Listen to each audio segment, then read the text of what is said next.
Bonjour à tous et bienvenue sur ma chaîne YouTube. Aujourd'hui, nous allons réaliser ensemble une recette coréenne à base de choux. Il s'agit d'une recette de kimchi rapide, le baechuk gochujang. Du kimchi frais, rapide, et c'est vraiment très pratique, surtout quand on en a envie et qu'on n'en a pas en stock. Et sinon, pour la recette, c'est tout de suite. Pour cette recette, vous aurez besoin de 400 g de choux chinois, 250 g de daikon, un demi-oignon, 2 cuillères à soupe de sel, 3 tiges de ciboulette asiatique, 4 gousses d'ail, 10 g de gingembre, 25 g de gochugaru, 1 cuillère à soupe de sauce de soja, 2 cuillères à soupe de sauce de poisson, 1 cuillère à soupe de sucre, 1 cuillère à soupe d'huile de sésame, 1 cuillère à café de graines de sésame torréfiées. Donc tout d'abord, concernant le chou, on ne va utiliser qu'un tiers environ. Donc on entaille.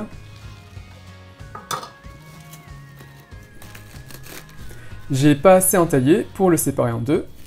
On coupe un peu plus, voilà, et on le divise en deux. Et voilà nos deux parties, et on ne va conserver que celle-là.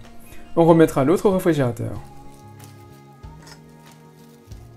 Maintenant, on le coupe en deux.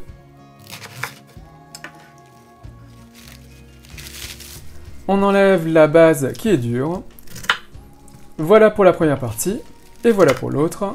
Et maintenant, on va simplement détailler en morceaux. Pour ma part, je détaille chaque partie en 4 sections.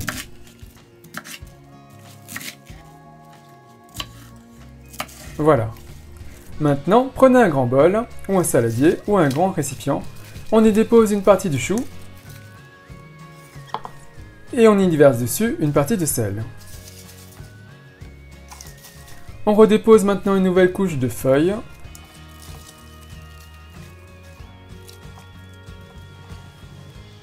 Et on y déverse le reste de sel. Par la suite, on retournera régulièrement nos feuilles salées toutes les 10 à 15 minutes. Soit environ 2 à 3 fois au total selon le temps de pause. Concernant le gingembre, on va râper la partie extérieure à l'aide d'une cuillère à café. Une fois cela fait, on va le râper. On râpe. Et au final, ça devrait vous donner, en termes de quantité, une cuillère à café bien bombée. Et voilà donc pour le gingembre. Concernant l'oignon, on enlève la partie extérieure.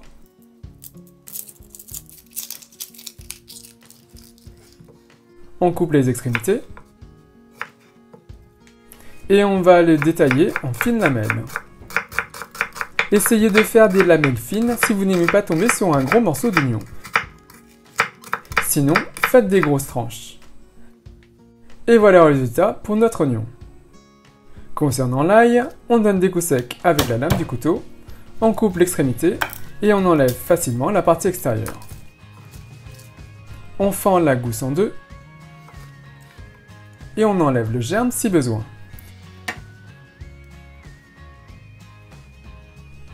Une fois cela fait, on peut hacher l'ail ou, comme ici, utiliser un presse-ail. Donc on met l'ail dans le presse-ail, on presse, et voilà. Et voilà le résultat pour 4 gousses d'ail.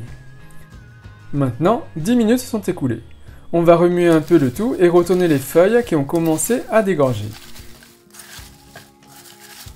Une fois cela fait, on laisse reposer le tout et on remuera de nouveau dans 10 minutes. On va s'occuper maintenant du daikon ou du parlorpa. On va commencer par l'éplucher. Voilà. On détaille maintenant en morceaux. Et une fois cela fait, on va détailler en allumettes. Il n'y a pas de technique en particulier. Pour ma part, je les superpose et je les coupe directement. Ou bien, j'étale les tranches de daikon sur la planche ou le plan de travail et je les détaille en allumettes. Et voilà le résultat.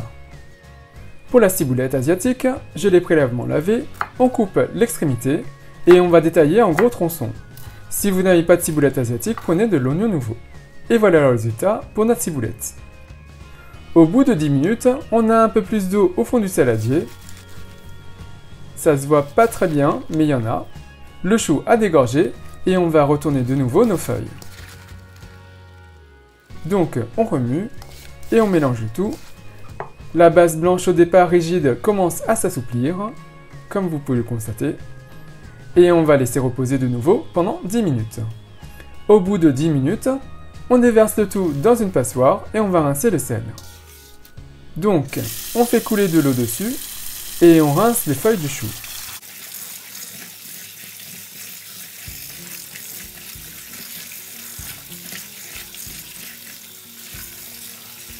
Maintenant, on va rincer en trempant le chou pour enlever tout le sel.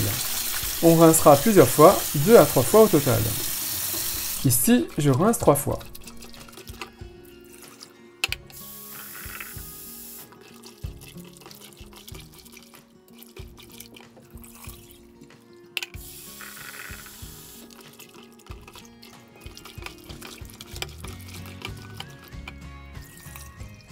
Maintenant, prenez du chou dans le creux de vos mains et on va essorer le chou en pressant avec nos mains pour en extraire le maximum d'eau. Et on fait cela pour tout le chou. Comme ceci. Voilà. Une fois cela fait, on va finir par le mélange final. Déposez le chou essoré dans un bol.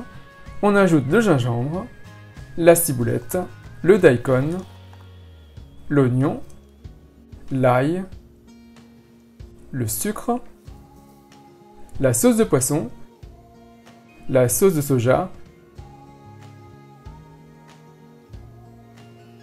la poudre de piment coréenne, le gochugaru, et on mélange le tout pour répartir les ingrédients uniformément et imprégner tous les ingrédients du gochugaru et des assaisonnements.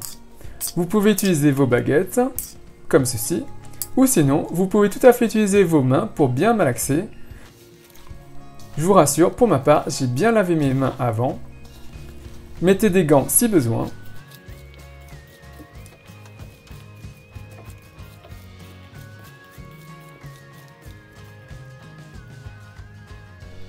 Maintenant, versez l'huile de sésame à la fin, ainsi que les graines de sésame torréfiées.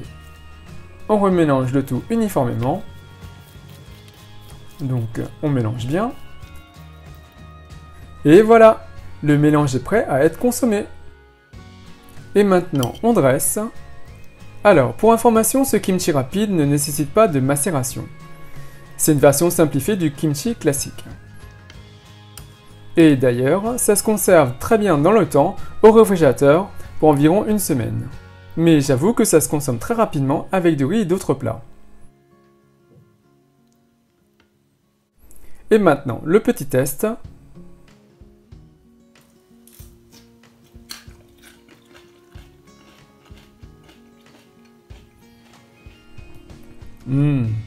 C'est trop bon. C'est simple et rapide à faire, super pratique quand on a envie de kimchi rapide. Et il ne me reste plus qu'à vous souhaiter une bonne dégustation.